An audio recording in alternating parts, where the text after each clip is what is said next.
Hey guys, this is Legolas Fanboy, and welcome back to Buried. Now we're just gonna go right into it and begin Chapter 3.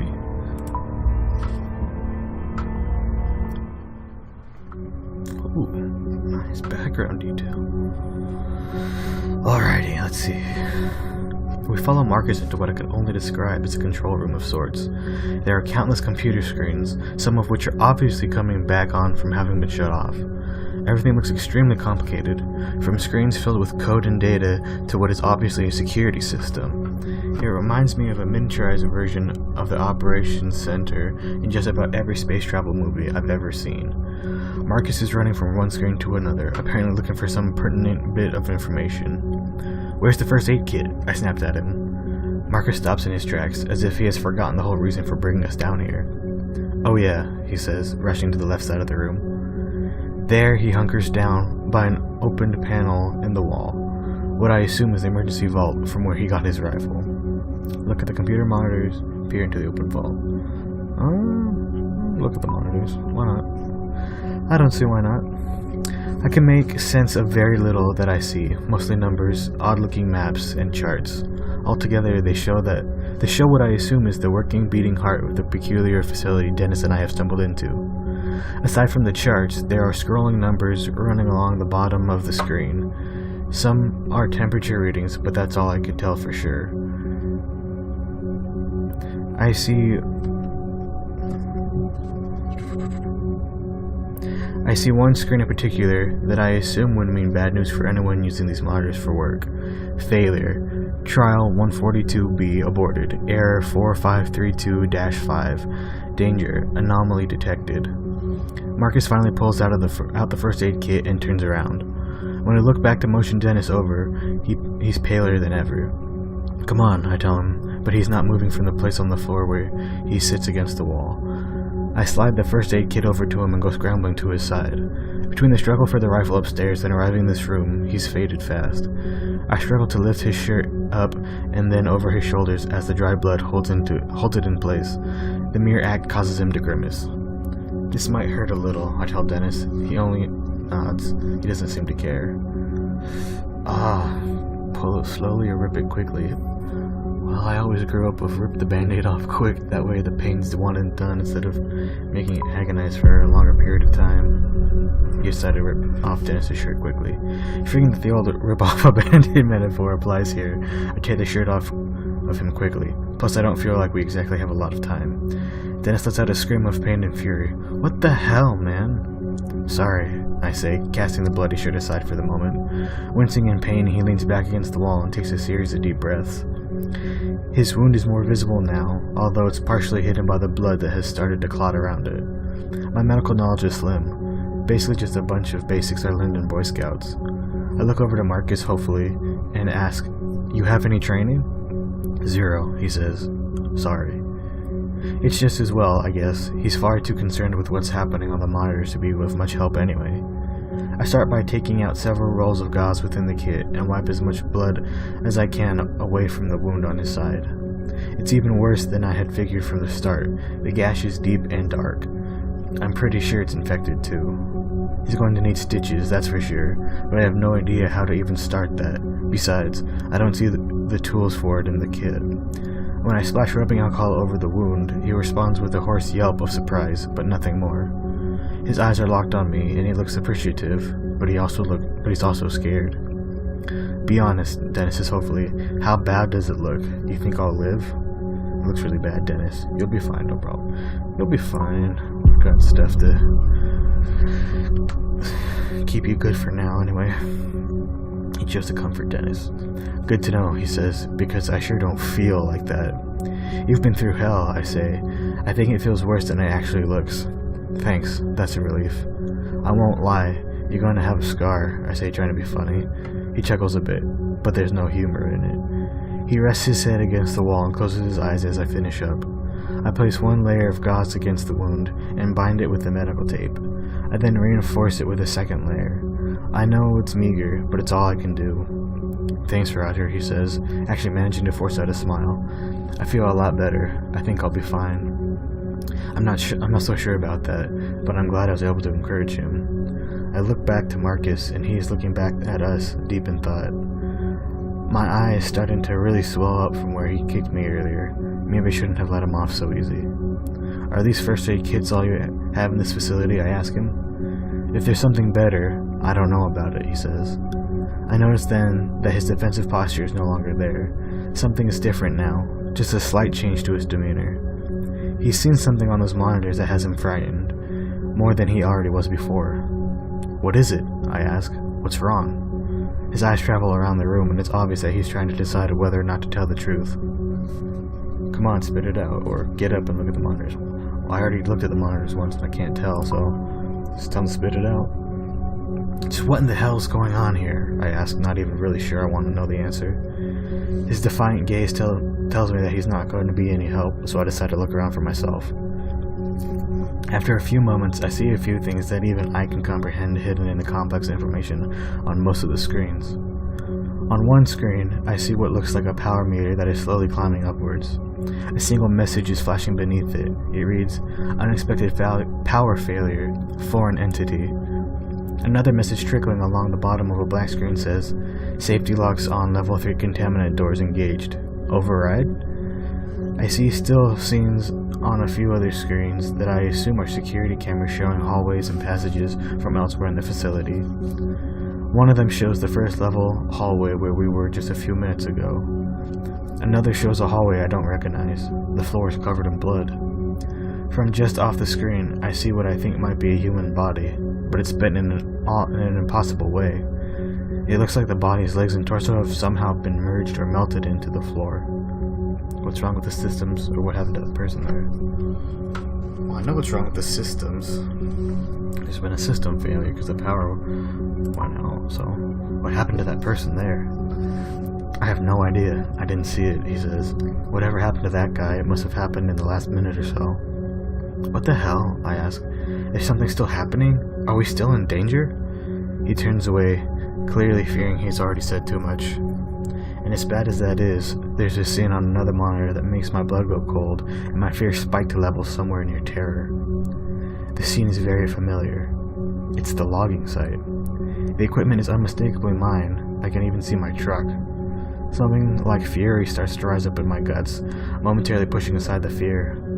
For a moment, I consider just tearing into him, a few punches and a shove against the wall, nothing more. I want answers, and I want them now. But I'm not sure which would provide more answers, asking calmly or kicking his ass. Let's just do it calmly. We've already done that once, so just keep going with it. Could you please explain to me why you've been spying on my crew? My anger is prodding at me, and I have to hold it back again. It's near the surface, demanding a release. It was part of my job, mine and a few others. Your crew has been watched ever since you set up your equipment. Why? Because you're working with heavy equipment, some of which digs into the ground, less than a mile from a secret government facility. I had no idea of that, I say. How could I have known? Marcus gives me the same crooked, trembling smile that is beginning to creep me out. Because those things would draw attention to this place, he says. You have no idea how secretive this facility is. Besides, I know that the higher-ups looked into it. Your site isn't on government land. It's shy by about 300 yards. Every piece of your equipment is on private property. The timber tract you purchased from Mr. Gladstone 2 months ago. So even if we wanted to intervene and keep your crew away, we couldn't have without stirring a fuss. The fact that someone with such a low-level clearance knows this much about my logging crew is unnerving. If you've been watching us, why didn't you recognize us when we met in the hallway? I ask. He shakes his head and exhales. Like it's obvious. The cameras have a bird's eye view. I can't see faces. We just track bodies and names. Ask about the crew in, I guess, an angry manner? Or just ask him calmly? Just continue the calm, see if it helps at all. So since you have all the surveillance, do you know what the rest of my crew is? I do my best to keep my voice level, even though my impulse is to shout. Well, Marcus says, all of you were on site as usual before the incident. It had been a few hours since I had checked, though. They might have come near the facility, or maybe not. I don't know. He says this casually, like it's not important. Well, are they inside the facility, I ask? You have cameras everywhere, right? Do you see them? Marcus shakes his head. I've been looking all over and I haven't seen your crew. They aren't here. But the lower levels don't have any cameras. Classified. I'm not sure how they would have gotten there, but it's a possibility. I'm still shocked that we're being watched. Do they know everything about us? I'm telling you, Marcus said, the depth of influence in this facility goes deep. There are 36 employees down here. Outside of those employees, only 5 other people know this place exists. I think I'm tired of asking calmly. What the hell goes on here? He doesn't even pause to consider if he should go any further. He actually laughs when he gives me the answer. I honestly don't know everything. Probably very little, but what I do know is that it is more than Black Ops. What does that mean, I ask. There are scientists here who have been disowned by their own governments because of the nature of their work. You get it now? I don't. Not at all. But I don't want him to know about that. You said there are 36 employees, I say. Where are they now? He shakes his head. As far as I know, everyone else is gone. Gone where? He points to the screen that still informs us of the unexpected power failure and cringes. If this power failure was not corrected in time, there's no telling. But they're here in the facility somewhere, right? I ask, hoping someone will be able to help Dennis better than I can. I just don't know, Marcus says. They could be anywhere. Look, I say, furious with the way he is talking in riddles. I don't. Hey, boss, Dennis says, his voice flat and toneless. He stands up and is now looking blankly at one of the monitors. My eyes follow his, and when I see what's on the monitor, my heart pounds in my chest. Who is that? He asks, indicating the portion of a leg sticking out from the overturned dozer. Oh no.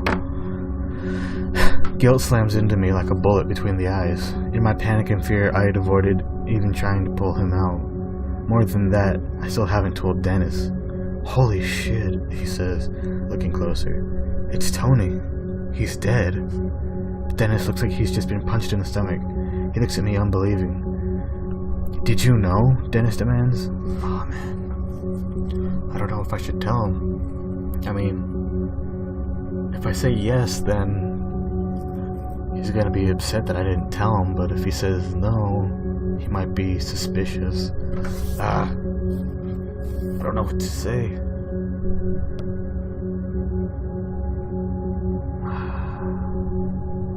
I'm gonna say no. Just lie to him. Hopefully he'll get over it. Yeah, see. Bullshit, he snaps. When you walked up to me in the woods, you came from the dozer area. You said you had to have seen him. I wasn't over there. I start. Dennis cuts me off, not buying it. You knew Tony was dead this whole time and didn't tell me. This whole time? He stands up and lunges at me, but is too weak. I take a step back, avoiding his advance. What good would it have done? I ask. You'd still be hurt, and we'd still be here anyway. I didn't want to add more to your plate. He only glares at me, and I think I see some sort of dull understanding in his eyes. Suddenly, something blazes by the open door outside. The shape is fast and in shadow, but I'm pretty sure it's a person. Someone else is here, Marcus says, wheeling around. He sounds very happy to discover this, so I try to follow his lead. If something bad happened at this facility, then surely the sight of another survivor is a good thing, right? We should check it out, he says, but I can't help but feel this is a bad moment to leave Dennis. As I turn to tell him I'm heading out with Marcus, he's not even looking at me. It's clear that he's still pissed that I kept him in the dark about Tony. I'm sorry. I should have told you. Look, I didn't know what else to do. Just apologize. Best move is to apologize since you lied to him about it. Well, maybe you could have realized that, I don't know, before waiting God knows how many hours? He shouts. His shout rings in the small room. All I can do is look at the floor. The guy was practically my best. He stops talking and I can tell he's still stifling a sob. I'm so sorry, Dennis, I start. About Tony, about not telling you, just go check out who that person might be, he says, cutting me off. I turn to Marcus and motion for us to head out to investigate. Let's be careful, Marcus says. Depending on who it is, they might not be hesitant to shoot a stranger as I was. I nod at him and as I head for the door. I'm still holding the rifle in my hand, and I don't know if I have the guts to actually use it if needed. With a final look back to Dennis, I run out into the second level hallway. Man.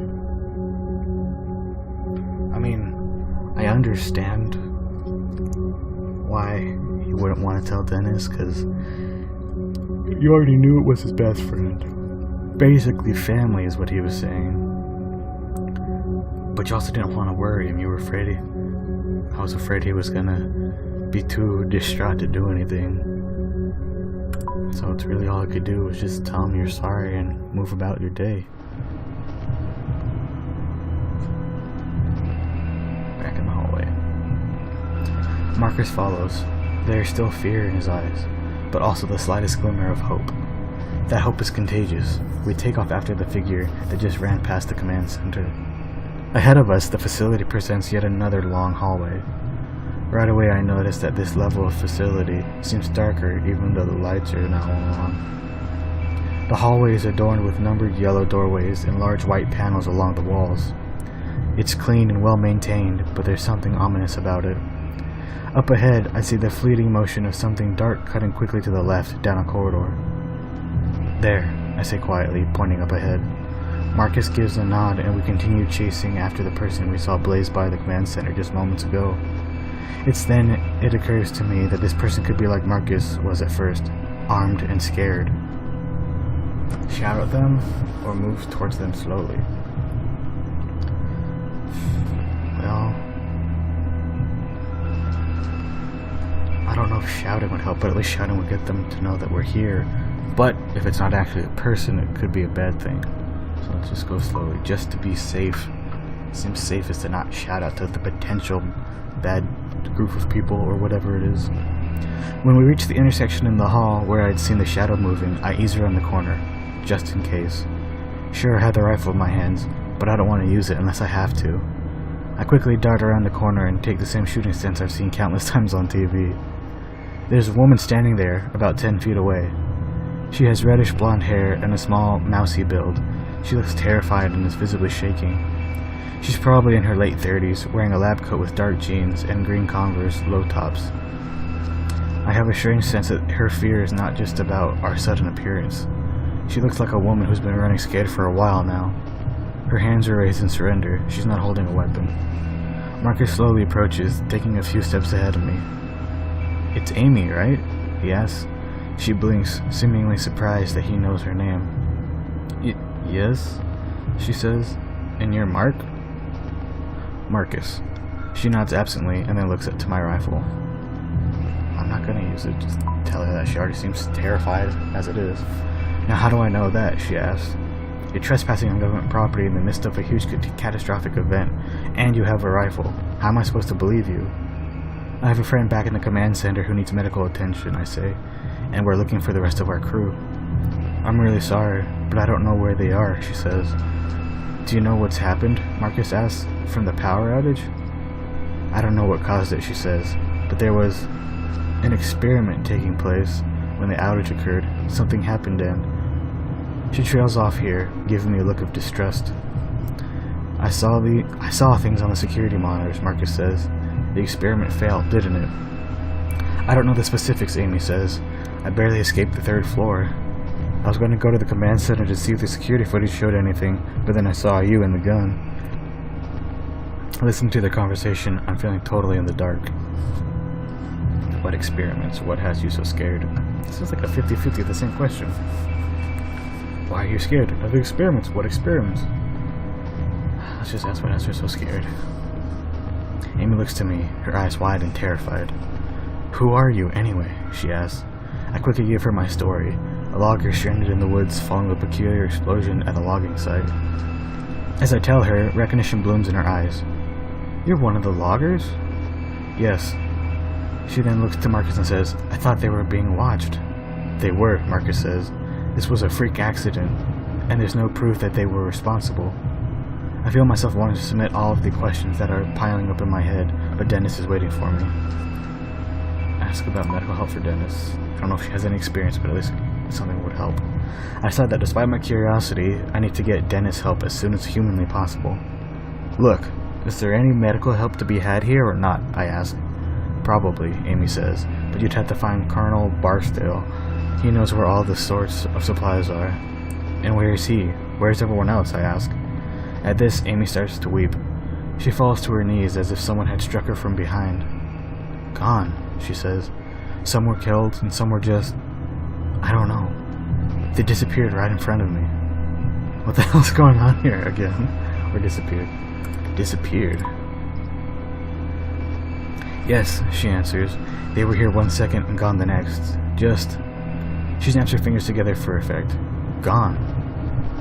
Something's here with us, Amy says. We were conducting an experiment and it all went horribly wrong. Something came through. Came through what? Marcus asks. I don't even know that much. An entity. But whatever it is, it's still here somewhere, Amy responds. How could you not know? Don't you have full security access, I ask? No, I have access to almost everything, but there are 2 levels of security beyond my clearance. So, what do you suggest we do now, I ask. I'm not sure, she says, wiping away her tears. But if you want to find your crew, we need to find Barksdale. He's in charge. Where is he, I ask. Down on the 3rd level, in the hangar. Then let's go, I say. It's not that easy, Amy says, again looking to the rifle in my hands. Why not? Like I said, something came through when the power went out. There's several of them, all roaming the 3rd floor. Of course you want to ask what it is, it doesn't matter, it always matters. What came through? All I know is that the others refer to them as entities. Amy shudders as she recalls horrors she has seen. I don't even know how to describe them. I didn't get a good look, she says. All I did was run for my life. Behind me I just heard screams. I know it's not very scientific of me, but I didn't feel like sticking around to learn more. She's right, Marcus says, stopping my train of thought. The things I saw on the monitors, it was crazy. This is insane, I bark. I'm going to the 3rd level to find this Barksdale guy. Thank you for your help. Wait, Marcus said. I'm sticking with you. If we want to get out of here, we have to find Barksdale, right? Yes, Amy says, but Barksdale's on the 3rd floor, and it's too dangerous to go back there. I figure I'll let them make their own decisions. In the meantime, I start heading back to the command center to get Dennis. Before I get there, I hear their footfalls behind me, getting closer. I give Amy a questioning look and she quickly looks away, clearly torn. Neither one of you know your way around here, she says. Looking for Barksdale on your own would be suicide. Like it or not, she has a point. Fine, I say. Then let's get Dennis from the command center, head down together. And I'm afraid Dennis isn't going to make it. That's not good. Back in the command center. We enter the command center, and I'm happy to see that Dennis has regained some of his color. We're going to get you some help, I tell him, and then we're going to find our crew and get the hell out of here. More help would be great, he says. With the way you ripped off my shirt earlier, I'm not letting you touch me again. Wait, Amy says. Maybe one of us should stay here with them. I'll be okay, Dennis says. He stands to his feet with a grunt. You don't know what's out there, Amy says. I saw them. I saw what they can do. This facility is not safe. What can they do? What is it that they're doing? Never mind, she says. Come on, we just need to be careful. Marcus looks a little hesitant, but he nods his agreement, and the 4 of us exit the command center. Heading back out into the hallway, I look back to the monitors. I take a final look at the screen that shows my rec logging site and feel a pang of sorrow. Then I look to the other monitors showing live feeds of the facility's security cameras. I try to tell myself that I'm not looking for any sign of Amy's creatures, but I can't. It's exactly what I'm doing, and there's no need to pretend otherwise. We head back through the hall and towards the elevator. The tension exists between us is like a physical presence. I still feel bad for Dennis. We step inside the elevator, and those pristine doors close.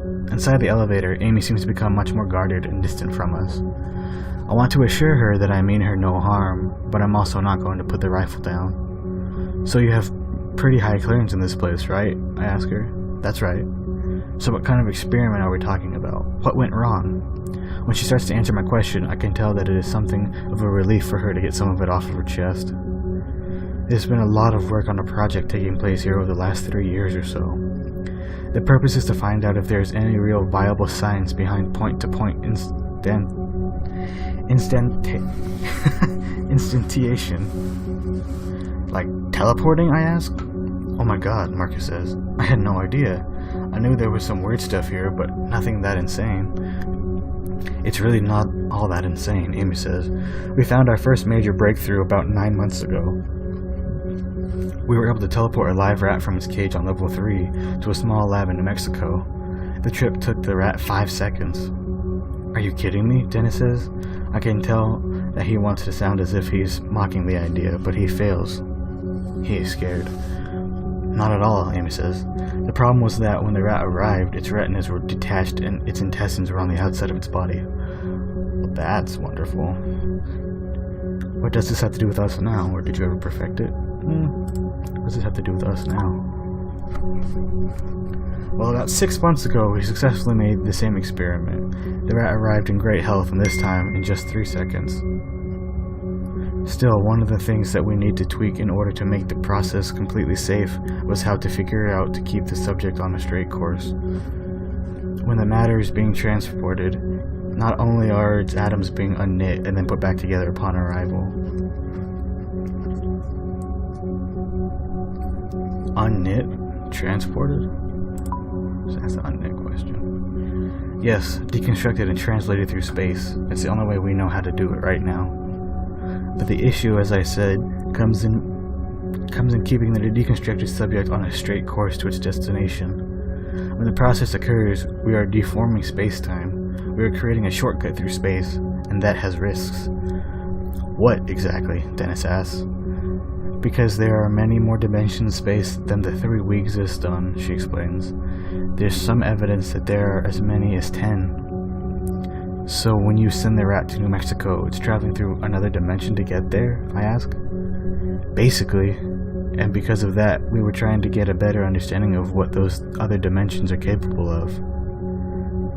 Things that a great deal of the population would be scared of if they knew what we were doing, hence all the privacy.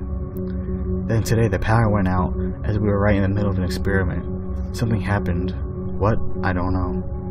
She's speaking with the authority of someone who knows what she's talking about. Is that why those creatures are here? What have you seen in those dimensions?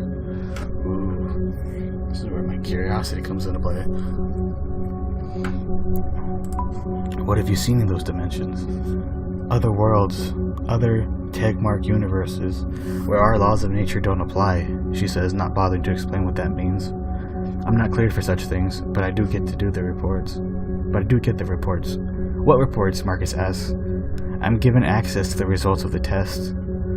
In other words, Marcus replies, clearly upset. You guys have been peeking into other dimensions and taking notes on what you see. I can't believe I've wasted my life for this, he murmurs to himself. He looks like he's starting to freak out. Amy is quiet. Her expression indicates that she's waiting to see how I react to all of this. You people are insane. That's incredible. Let's just say it's incredible. Because it is pretty cool. I mean, teleporting is awesome. You were impressed by Amy's work. So this like interdimensional stuff, I ask? In a way, Amy answers. Marcus, on the other hand, is incredulous. I don't want anything to do with this, he says. All this time, I've been working for... He laughs cruelly, and the sound of it makes my blood go cold for a moment. Just a single level beneath my feet, you assholes have been tearing apart space and time, Marcus continues. When the elevator doors open, I can't get out fast enough. The tension is growing way too thick for my liking. Outside of the elevator, we step into what appears to be a massive industrial area. The carnage waiting for us is unlike anything I'd ever seen in the upper levels. Teleportation. That is something I did not expect. I mean, I guess you said it's from another place, so, you know, I guess it makes sense. The area looks industrial, like everything was built for utility only. But more noticeable than all of that, is all the blood. My god, I've never seen so much blood. These creatures must have had a field day. Holy shit, Marcus says, looking like a man that's just awoke from a very bad dream. There were more personnel in this area when the experiment went haywire, Amy says, as if the explanation makes it all better. The research you all do down here had better be worth it, I say. We have to get moving, or we're going to lose our nerve. Amy, let's focus. Barksdale's in the hangar, I ask. If he's still alive, yes. That's where he'll be. Then let's hurry, I say. As far as I can tell, Dennis is doing much better, but I am beginning to grow tired of trying to keep my fear at bay. Between the blood on the floor and the silence of level 3, and Amy's talk of the lab rats, I'm getting freaked out. Amy, you take the lead because I have no idea where I'm going. The four of us start walking ahead, Amy taking the lead. We stop walking when we come to the remains of what looks like to be 3 different people.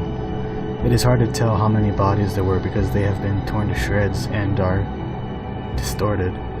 2 of the bodies look as if they've been fused together. Another man looks to have his leg welded through the floor. I couldn't see this man's face. He died in an abject state of horror, his mouth pried open in an eternal scream. Oh man. Do you want to investigate the bodies to find out who they were? Possibly creep us out? Possibly find something important? Or keep moving? I think we have time for now, so let's investigate for a little bit. I see half a face pushed down into the floor like putty, barely attached to a separated skull. A single dead eye stares at me. I think I might puke. Behind me, Marcus does just that. As I listen to him heaving, my eyes cannot leave the carnage. There is blood everywhere, a crimson pool flooding the floor. There are hunks of skin and tissue splattered on the wall, and a strand of unspooled intestine that clings to the floor like a dead snake. Dennis steps up beside me, and when he speaks, his voice is soft and flat. What in the hell could do that to someone? He asks. The things I saw, Amy answers. They could do it pretty easily, I think. She looks pale, and I think that she may pass out at any moment. Tears spill from her eyes, and she's visibly shaking. But she soldiers on, looking back to me and stepping to the side of the gruesome carnage. Her eyes again go to my rifle, and she doesn't look very hopeful. You good to go? She asks me. We need to move on, but for some reason I can't take my eyes off the scene. My mind is reeling, trying to process it all. No, let's just go. We've had enough. It can only take so much before it creeps me out forever. We leave the grisly site behind, moving into another equally destroyed area. From what I can tell, the next room was once an open area for experimentation. The place hasn't just been destroyed, it has been physically altered in a way that makes no sense. The girders look to have been warped, their very materials distorted and twisted. To my right, a machine has been catapulted and looks to have somehow merged with the wall rather than crashing into it.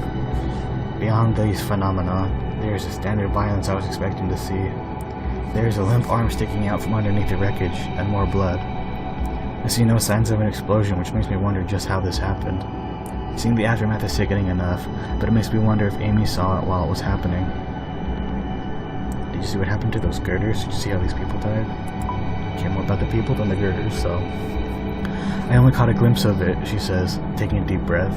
I was closest to the exit, so I just started running. But it was like trying to focus your eye on something that was too close. People's bodies just started twisting and turning. And the thing that did this, it looked like... She doesn't finish.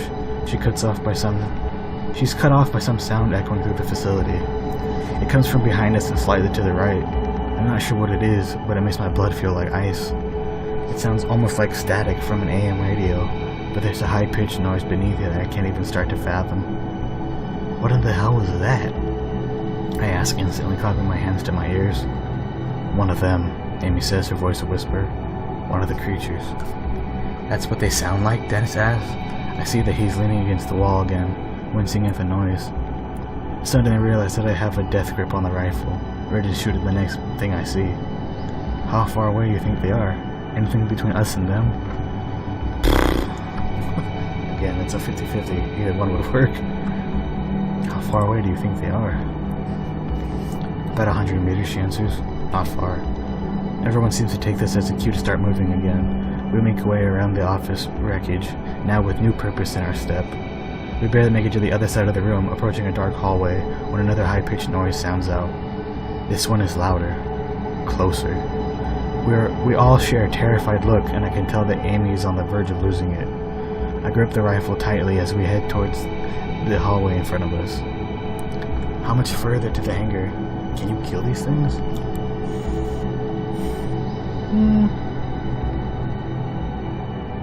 How much further to the hangar sounds like the better option here. Close, she says. It's just at the end of this hallway. Dennis speaks up with his voice like ice. Why don't we just haul ass then, huh? No one says anything after that, but I can feel the presence of terror around us, pressing in on us like some new violent gravity.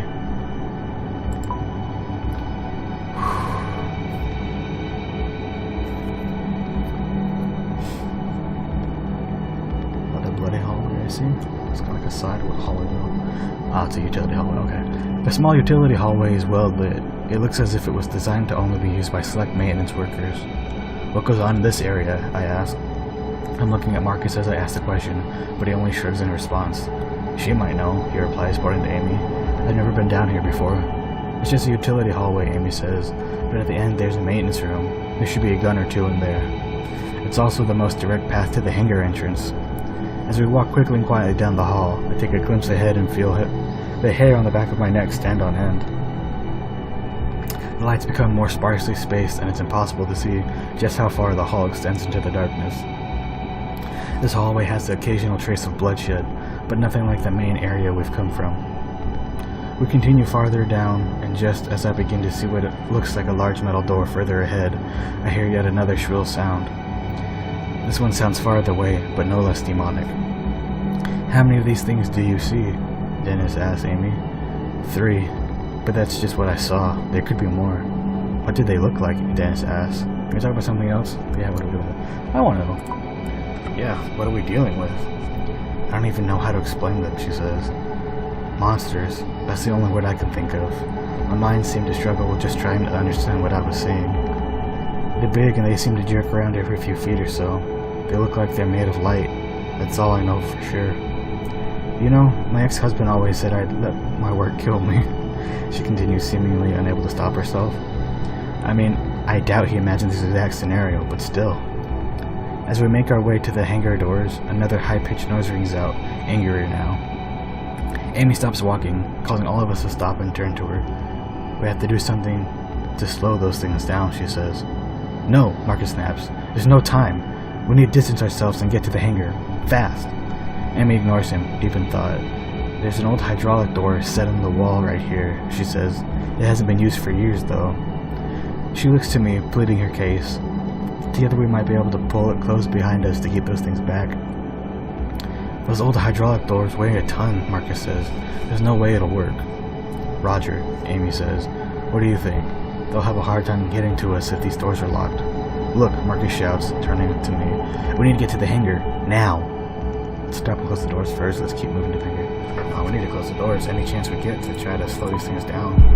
It's the best option we have, and I honestly trust Amy more than Marcus. He seems to be losing it already. Damn it, Marcus says. We don't have time for this. Amy ignores him and starts feeling along the hallway for a groove. Dennis and I start looking as well. A minute passes, then I see a small metal frame that runs from the floor to the ceiling. Is that it? I ask. Yes, Amy says. I look to the floor and see an old metal track that runs along the frame. Let's move it, I say. Amy, Dennis, and I start pulling as hard as we can, but it barely budges an inch. Behind us, the static noise rings out again. My heart seems to stutter, and Marcus lets out a little whine. We're running out of time. We need to go, Marcus screams. Those things are getting closer every second. Ask him to help us. I know he doesn't want to, but maybe he'll do it. It won't make a difference, he says. Shut up and help us, and then we'll find out, I shout. Reluctantly, Marcus walks over and grasps the door. We all groan as we strain to pull. It starts inching slowly and then begins moving steadily. Once we get it started, it slides easily. As we near the wall closing off the hallway behind us, I think I can see the merest glimpse of an odd illuminated shape in the darkness. It's cut off with a slight thump of the hydraulic door being pushed against the frame in the opposite wall. Amy turns the lock into place. Great. Now that's haul ass, says Marcus. We all turn to get moving again, still feeling unsure about our prospects. The fact that yet another shrill noise sounds out elsewhere in the facility is not calming. And then there are two of them. It's almost like they're calling out to one another. The doors to the hangar sit up ahead, like the entrance to some enormous labyrinth.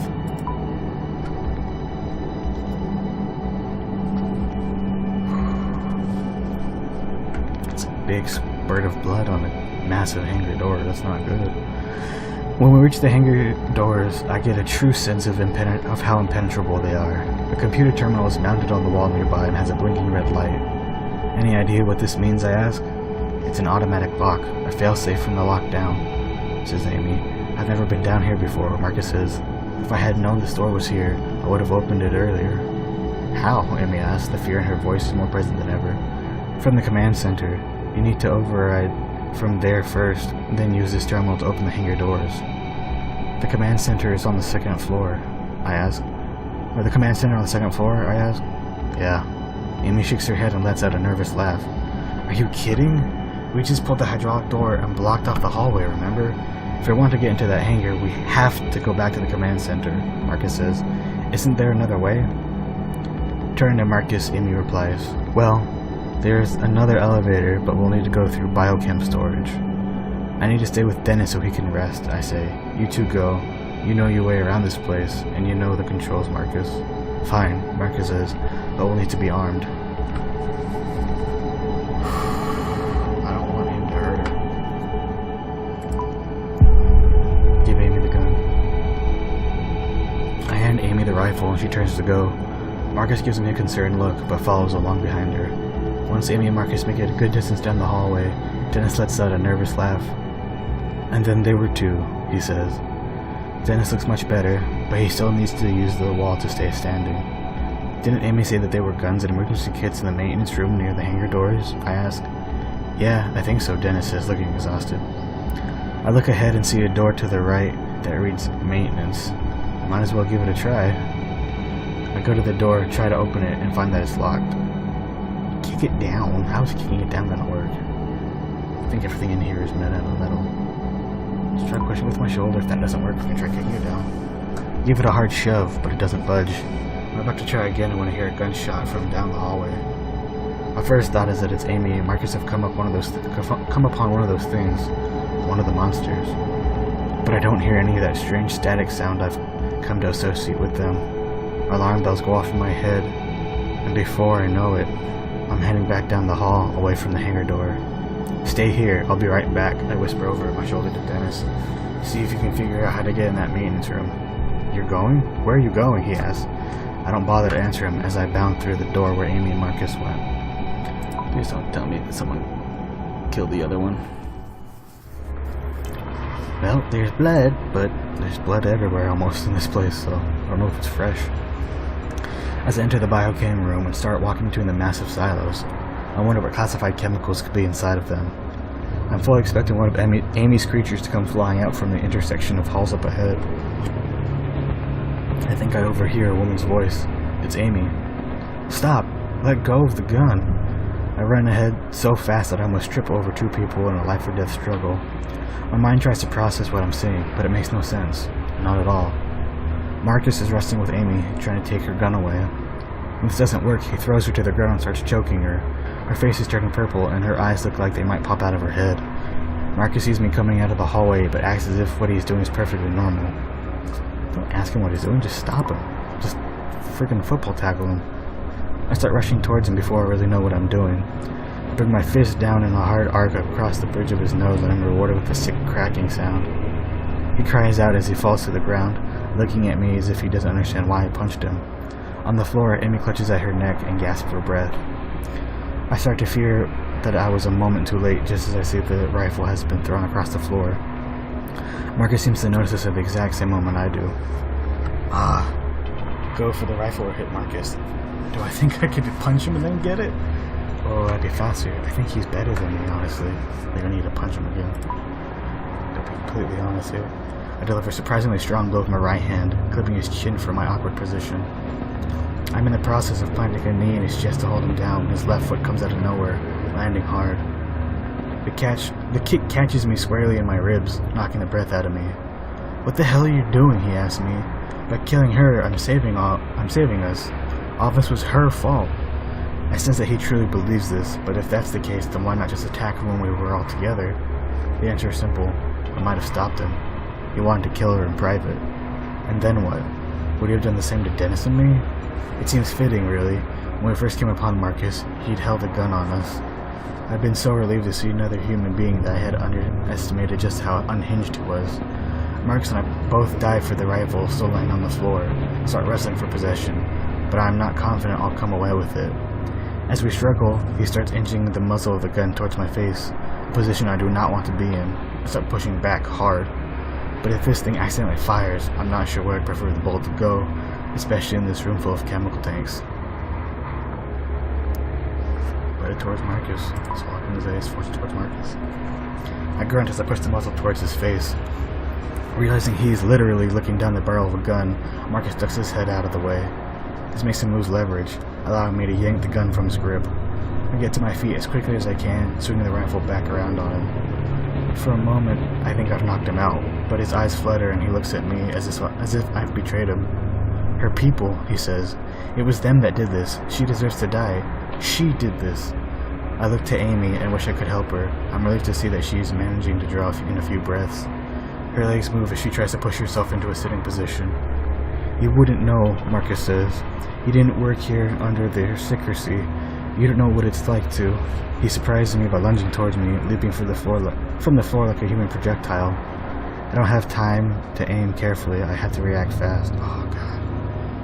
I mean, I could probably hit him. I've been holding the gun at him, but I don't know if I need the bullets anytime later.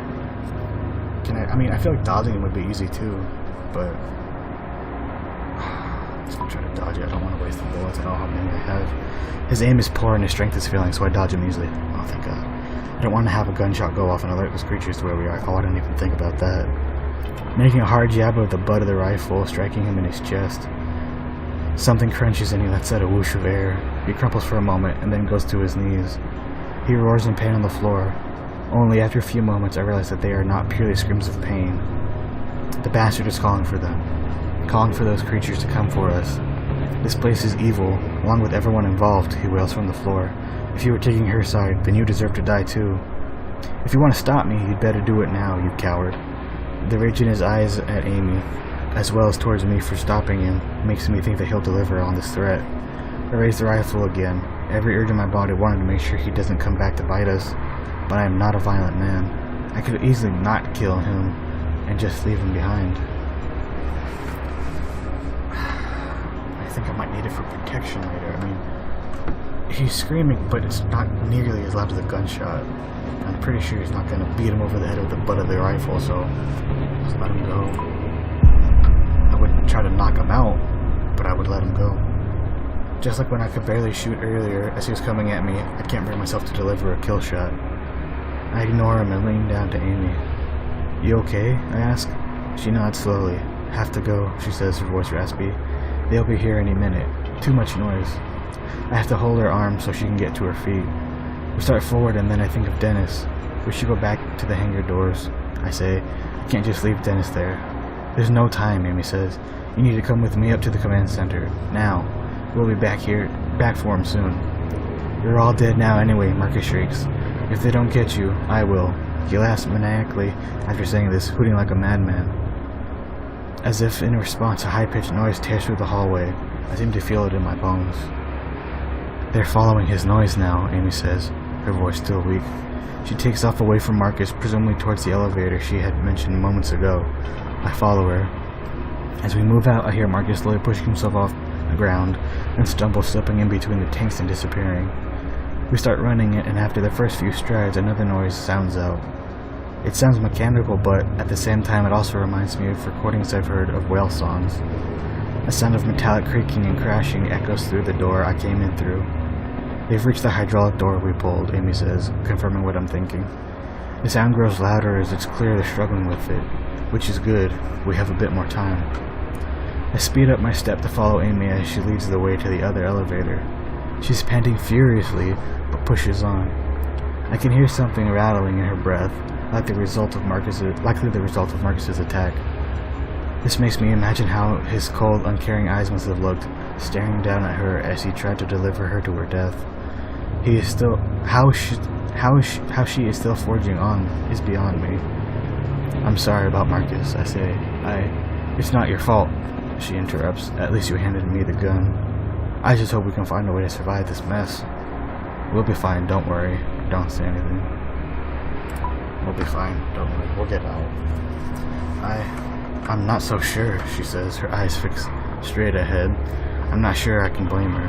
I had just wanted to say something encouraging, I guess. We finally come to the elevator at the end of the row of silos. The elevator doors slide open slowly. At that moment, we hear something behind us. A strangled sort of whistling grunt. Or sound, sorry. We step inside and turn around to face the biochem room. Thankfully, we've been given a few moments to spare. The elevator doors remain open for the 3 seconds before they start to slide closed again. In those 3 seconds, I see a large shape floating towards us. A phosphorescent-like white glows outside, outlines an impossible shape. Behind it, I see another shape that's also entered the biochem room, and another. The third one breaks away from the other two, taking a quick right. It moves with eerie speed. That's the direction Marcus had gone. Honestly, the thought of them hunting down doesn't bother me in the slightest. Amy is pressing the button to close the elevator doors over and over, but they stay open for what seems like an eternity. I curse whoever designed those damn elevators. Hide inside the elevator, or stand in the door ready to shoot. Well, if they know we're there, being ready to shoot means if they get to us, then we can shoot back to keep them away. But if we're hiding inside the elevator and they already think to come check it out, then we're going to be in a bad situation anyway. So stand in the doorway ready to shoot. We can't go anywhere, I figure, so no use in hiding. Take a step and stand firm in the elevator doorway. I hold the rifle steady, ready to fire, and that's when I see them in the clear light for the first time. I can see all their features, their shape, and their colors, but my mind can't quite process it all. Nothing about them quite makes any sense. My eyes try to see a squid, but that's not what these things are. They are gray and white and seem to be nothing more than squirming light. Their appendages are neither legs nor tentacles, but somewhere in between. They don't walk on these appendages, but use them to glide. They move like ghosts and seem to jerk around every few feet or so. But I am pretty sure that this jerking effect is not a result of their moving, but my mind's inability to understand how they are moving exactly. It's also more than their appearance that makes it a mockery of reality. The light around them seems to bend inwards, as if the space within their room has to reshape itself for their existence. That peculiar effect on the air makes their movements seem more like something moving underwater, only faster. They screech in unison as they rush towards the elevator. They'll be inside here in another few seconds. I check the rifle and see that my ammo is diminishing. I have to start saving my shots. I'm going to have to be choosy. Shoot at the creatures, don't shoot, save ammo. Don't shoot, save ammo, wait for the doors to close. They keep advancing, even though I know the doors may not close in time. I manage to keep my cool and avoid firing off any more rounds. My finger itches to pull the trigger, but I resist. I'm not even sure if a gun would affect them. Finally, the elevator door closes. The creatures wash against the other side of the door, making electrical noise and crying out in anger. The tips of their spider-like appendages poke through the wall and elevator door, but for some reason they can't get all the way through. Amy screams at this and curls into a ball in the far corner of the elevator, crying. I say nothing to her. I just cling to the rifle, hoping these creatures don't find Dennis as he waits by the hangar doors where I left him. For his sake and ours, we need to get them open now. Man, this was a good one.